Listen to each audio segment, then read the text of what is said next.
Hey everyone, welcome back to Leosophy.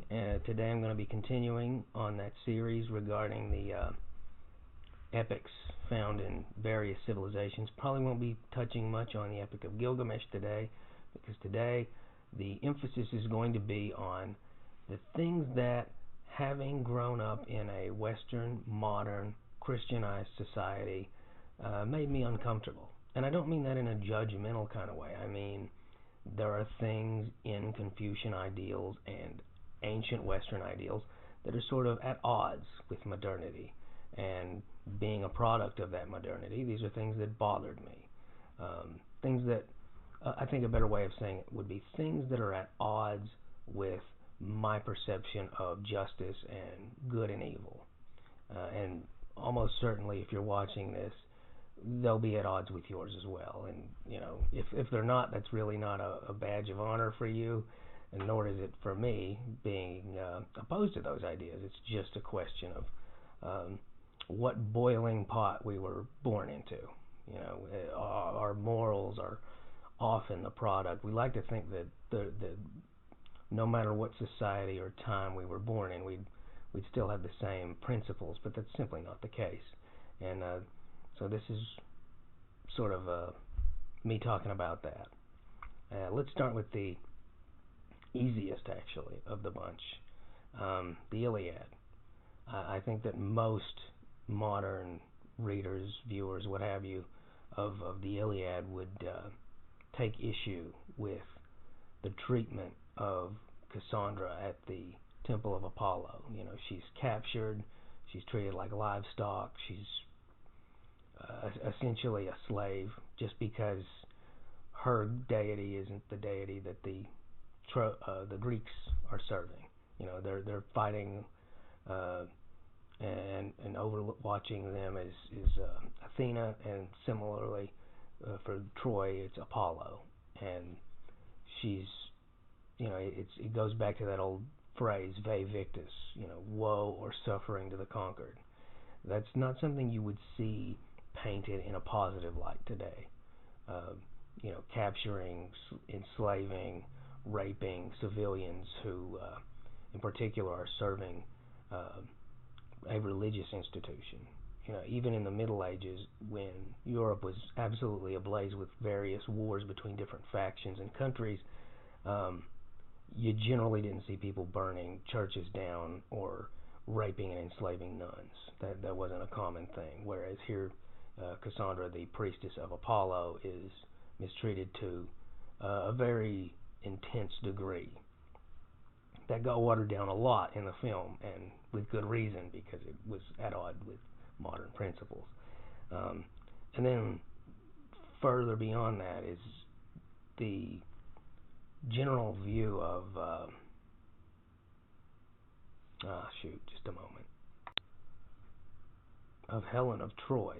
Um, her role in that story is remarkably diminished.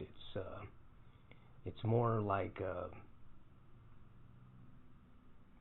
in modernity we tend to view it as a case of her being taken by someone who loves her and all that, but it's really not. It's more about political power, and it's more about using women as sort of breeding machines for specific bloodlines. It's not. She's more like a breeding sow in many respects. She happens to be, the most beautiful woman in the world, but it's not a case of making her their wife. It's a case of using her blood to make stronger, more handsome sons. That's sort of like what makes her appealing from a more ancient view. And then moving on to the Odyssey, not a whole lot really bothered me about the Odyssey. The only thing that struck a nerve, and this was when I was a teenager, and my values have changed since then.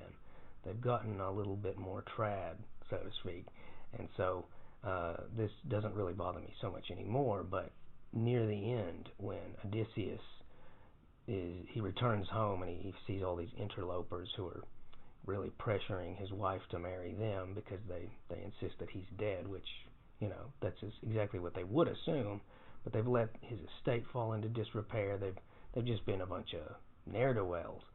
he starts just killing them all left and right. Well, one of them begs and says, I didn't attack you. I didn't mistreat her. I was just waiting for her to, really decide to have me as her husband. He really didn't play such an aggressive role as the others. His behavior was substantially better. It didn't matter. Odysseus, strikes him dead anyway.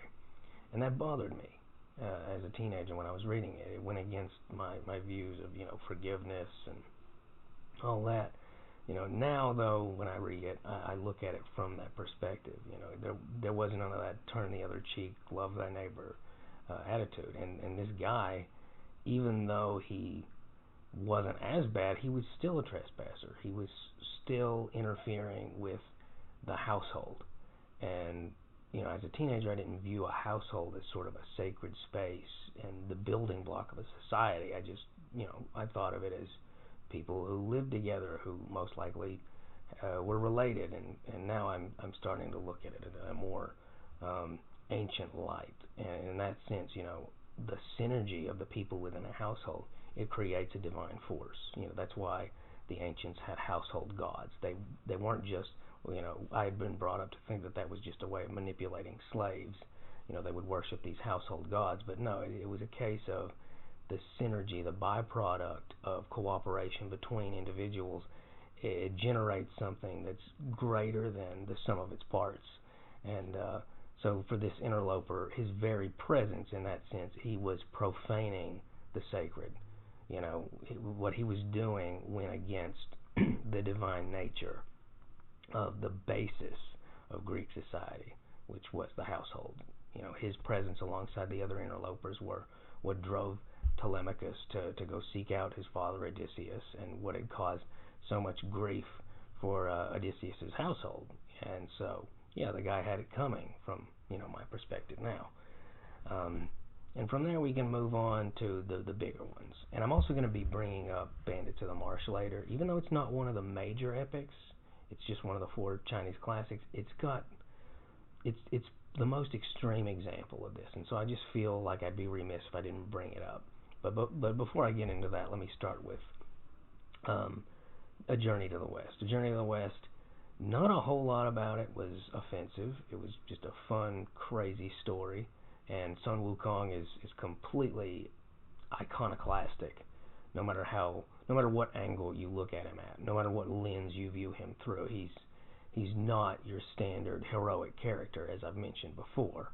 Well, he still upholds Confucian ideals. That's really the one religion that doesn't appear to be mocked. It could be argued that maybe the author did know what he was doing when he pointed out some of these disturbing elements, but I'm more inclined to think that he was actually being sincere. And the best example of this would be, there's an instance where Sun Wukong and the monk and the pig and the sand thief, they all go to this mountain lair where this demon has abducted a young woman, which seems to be really what they do. The demons and the ogre type creatures in Journey to the West, they're very similar to the medieval concept of dragons. This dragon, he's got a hoard of gold that he's taken from the village, and he's got all these young maidens from the village and all that. Dragons are much more benevolent in Chinese mythology, whereas demons and ogres, what we translate as demons and ogres, they sort of fulfill that role. Anyway, he's got this woman, and they have 2 half demon kids, sort of. I don't know what you'd call them. They're half demon, half human. And Sun Wukong, he's fighting this guy, and he can't win.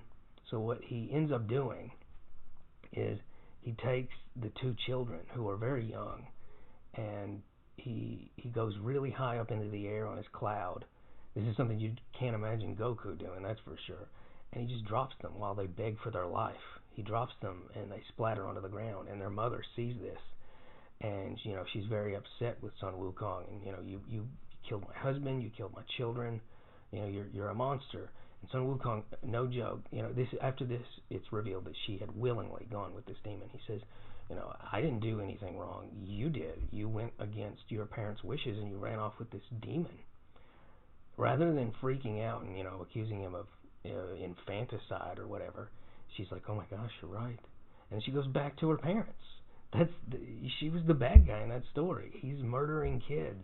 And this is going to be, buckle up, that's a common thing that we're going to be talking about, because in the Confucian view, the elderly are just sort of, and this is something you'll see even now, the elderly are viewed sort of as the group of people that need to be protected at all costs. You see this even in, like, for example, in modern crime movies. In the West, it's Johnny, the mob, they got your daughter, your 3-year-old daughter, and that immediately invests the viewer. Like, oh my gosh, we got to protect this kid. This kid's in danger. In the East, it's the other way around. Instead, it's Johnny, oh my God, they got your grandma. What about their daughter? Oh well, she died in the first 5 minutes. It's not as big a deal. It's very peculiar and very alien if you're not used to it. If you just jump right into the Chinese classics, the way children are treated and the way elderly people are treated, it's almost inverted, because here the elderly, it's like, well, they're close to death, who cares? Put them in a home. Whereas over there, it's the complete opposite. For example, even now in China, when women give birth, quite often, instead of bonding with the newborn, they go on a spa trip, and the grandparents bond with the child. It's very different. Yeah, so that's an aspect from A Journey of the West, which that was really the most unnerving scene for Journey of the West. Not so much with Romance of the Three Kingdoms. There was a few. Speaking of infanticide, Lubu, I said that he meets one of the worst fates of anyone, because he's such a severe individualist that he doesn't have any loyalty to the group, and he betrays everyone, including his adoptive father, Dong Zhuo. And at the end, ultimately, for him, he ends up trying to get back into a castle that's been laid siege to, where he had residence. And the invaders, he's trying to get in, and he's calling up to that tower and threatening them and saying he needs to be in, and at least bring his family out. And they say something to the effect of, well, we'll bring your family out. And then they carve his infant son into pieces and dump them on him. And bear in mind, he's portrayed as the bad guy in this scenario.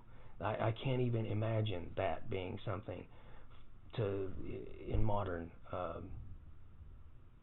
storytelling. It's not something that a good guy would do. It's probably not even something they would show a bad guy do, because it's in such poor taste. Bear in mind that not too long ago, that was how infants were treated. They were just sort of collateral.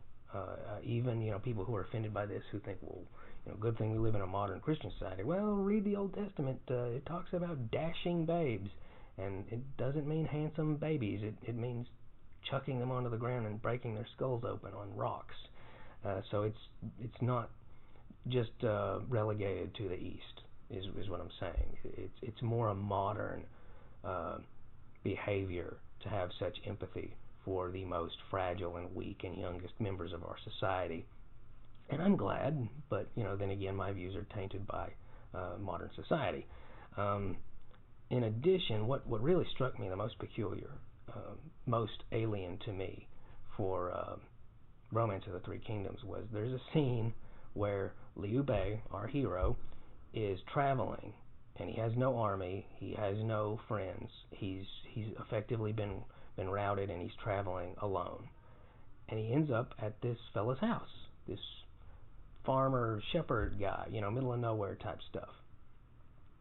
And he goes into this man's house, and he makes him dinner, really nice meal, greasy. The meat's a bit greasy, but other than that, he makes him a meal, because he's a traveler, and you have to be hospitable. That's something you'll see in both Greek and Chinese literature. And he's looking around. He's like, what kind of meat is this anyway? It's a bit greasy. And he's like, wolf. He goes, oh. And then he looks around. And he notices there's no serving girls. There's no children. There's no bride. Nothing. And he says, like, so you live alone? Yeah. Okay. So the next, he eats his fill and goes to bed, very grateful for the hospitality. He wakes up the next morning, and he goes into the kitchen. And hanging from the rafters is the man's wife. She's been butchered like, Ed Gain style. She's been cleaned and dressed like a deer. Pieces of her are missing.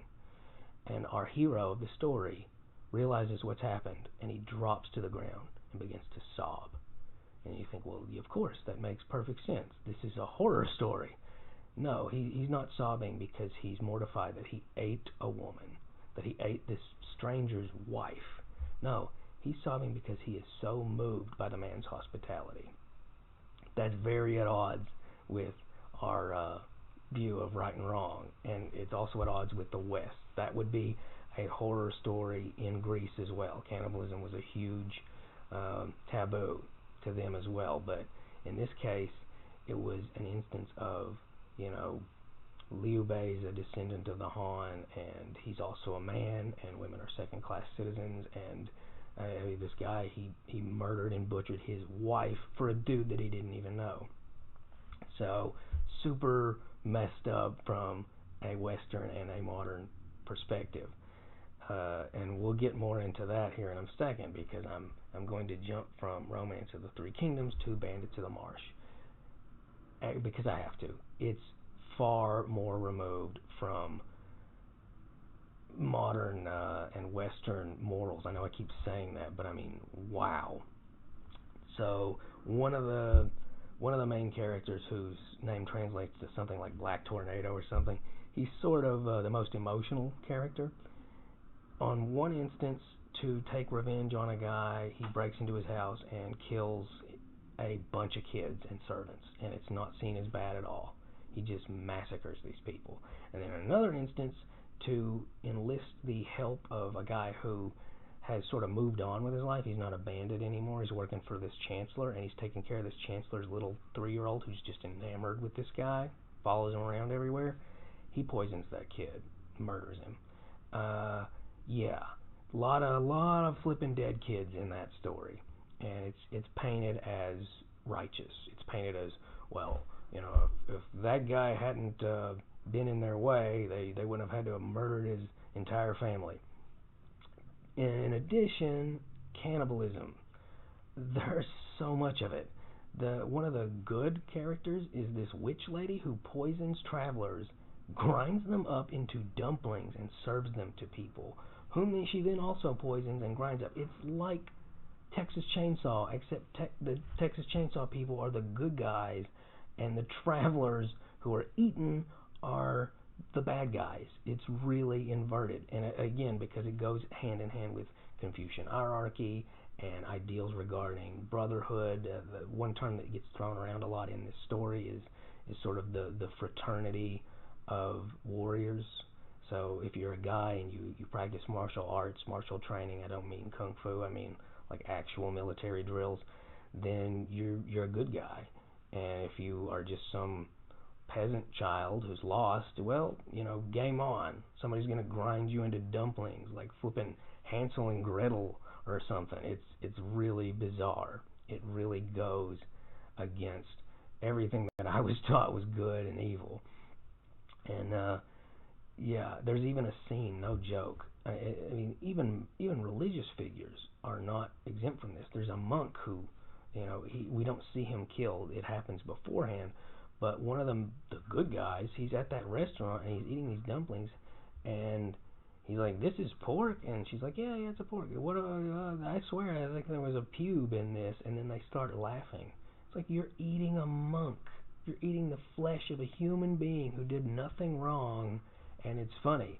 It's just so bizarre. And for the record, I'm not dissuading anyone from reading this. It's a great story. It's a fascinating story, but it's definitely not Sir Lancelot.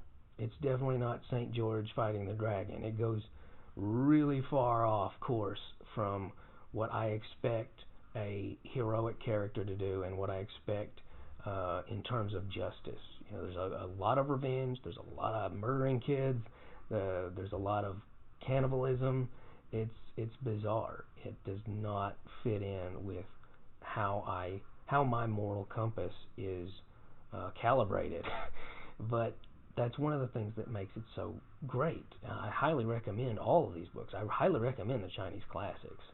They are, I wish that they could be brought to the big screen for the West, because they're the stories they tell and the morals that they instill are so bizarre from where we're standing and how we're looking at the world, that just reading it or experiencing it, it can really sort of pull you out of your own standing with how what's right and what's wrong, and what's a hero and what's a villain. It just pulls you right out of it. I wonder if this is how people in the East felt, with the advent of the film industry sort of taking over. Because I don't know how a Chinese peasant would feel watching Pinocchio.